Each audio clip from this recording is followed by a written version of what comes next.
whatever brought you here today, stay with this video for a few minutes, because there's a question about money that most people never ask.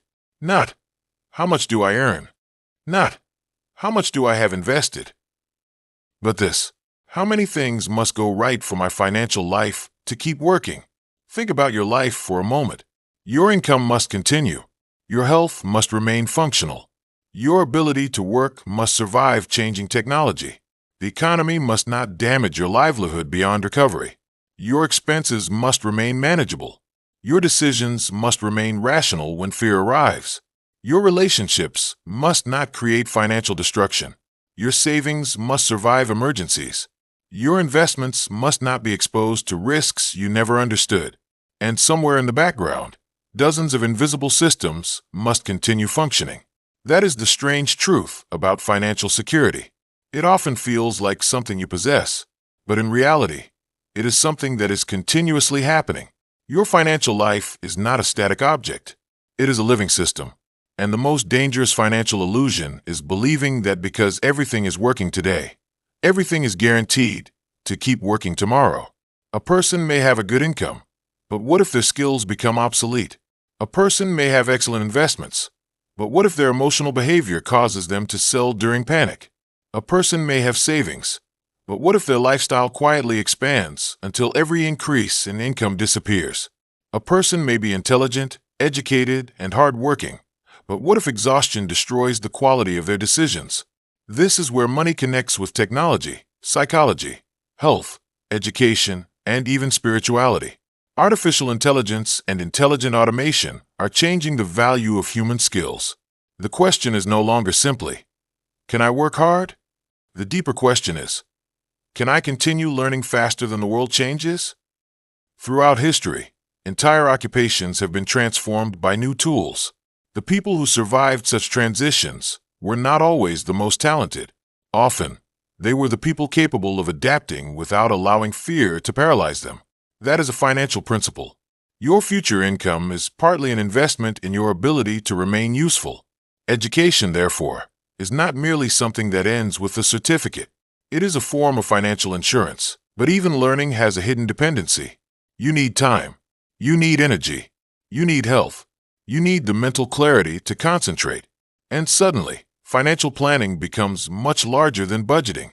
Your body becomes part of your financial infrastructure. Sleep affects judgment. Movement affects energy. Nutrition affects concentration. Stress affects impulse control. A tired mind can make an expensive decision in seconds. A calm mind can prevent a financial mistake that would have taken years to repair. This is why financial intelligence cannot be separated from emotional intelligence. Many people do not lose money because they lack information. They lose money because fear becomes stronger than information. Greed becomes stronger than discipline. Pride becomes stronger than evidence. And impatience becomes stronger than time. The financial system inside your own mind can collapse before the external economy ever does. That is why one of the most important forms of wealth is self-mastery. And this is where the example of Lord Hanuman becomes profoundly relevant. Hanuman represents immense power under control, strength without arrogance, courage without recklessness, devotion without weakness. He possessed extraordinary ability, but his power was guided by purpose.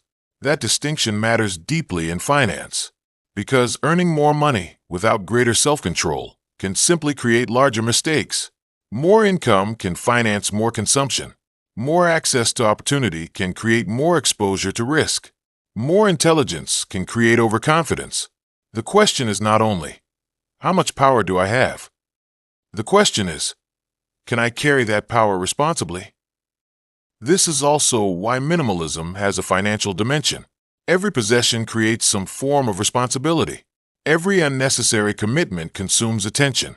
Every recurring expense becomes a small claim on your future labor. The more complicated your life becomes, the more things must go right for your life to remain stable. A simpler life does not necessarily mean a smaller life.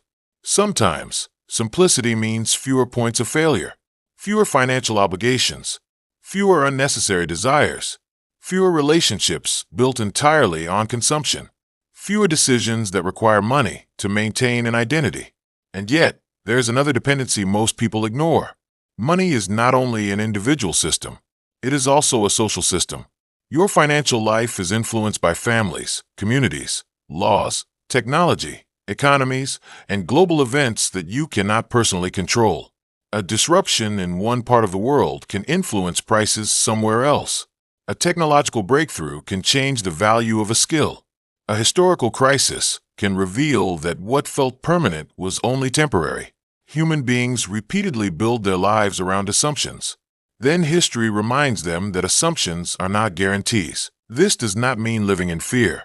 It means living with awareness. The purpose of financial planning is not to predict every disaster. That is impossible. The purpose is to build enough resilience that one unexpected event does not destroy everything. This is the deeper meaning of an emergency reserve: diversification, continuous learning, moderate lifestyle inflation, health, strong relationships, and emotional discipline. They are not separate subjects. They are different forms of resilience. And perhaps this is where gratitude becomes financially powerful. Gratitude does not mean pretending that every financial situation is perfect. It means recognizing the resources that already exist before constantly chasing the next one. Your ability to learn, your ability to adapt, your ability to earn, your ability to recover, your ability to choose differently tomorrow. These are forms of wealth. And when gratitude becomes part of financial thinking, money stops being merely a scoreboard. It becomes a responsibility, a tool, a form of stewardship. The Bhagavad Gita teaches a profound relationship with action. Perform your duty with discipline, but do not allow your entire identity to become dependent on the result. That principle has extraordinary financial relevance. You can control your savings rate, your education, your risk management, your habits, your decisions, but you cannot control every market movement, every economic cycle, every technological disruption, or every event in another person's life. Wisdom begins when you distinguish between what is yours to manage and what is beyond your command. So ask yourself again, how many things must go right for your money to keep working? The answer may be more than you imagined, but there is also good news. You do not need everything to go right. You need to build a life that can survive some things going wrong. That is the difference between fragile wealth and resilient wealth. And perhaps this is the quiet lesson Lord Hanuman offers us. Not that life will never bring obstacles, but that courage, discipline, humility, wisdom, service, and devotion can transform the way we meet them. Your financial future will never be perfectly predictable. Your income may change. Technology may change. Markets may change. Your responsibilities may change. Even you will change. But every day, you can strengthen one part of the system, learn something, save something, reduce one unnecessary burden, protect your health, control one impulse, repair one relationship, make one decision with greater wisdom than yesterday. And as you do, remember this: financial security is not the absence of uncertainty. It is the gradual construction of strength within uncertainty. So let gratitude enter your financial life. Be grateful for what is working. Be humble about what could change. Be disciplined about what you can control. Be courageous about what you must learn. And place your effort before Lord Hanuman with sincerity, because the goal is not merely to accumulate more money. The deeper goal is to become the kind of person who can receive wealth without being controlled by it, face uncertainty without being destroyed by it, and use every resource with wisdom, responsibility, and gratitude. May your mind become calmer. May your decisions become wiser. May your discipline become stronger. May your financial life become more resilient. And with the courage, devotion, humility, and inner strength represented by Lord Hanuman, may you continue moving forward, not because everything must go right, but because even when something goes wrong, you are becoming stronger, wiser, and more prepared to continue. Jai Hanuman.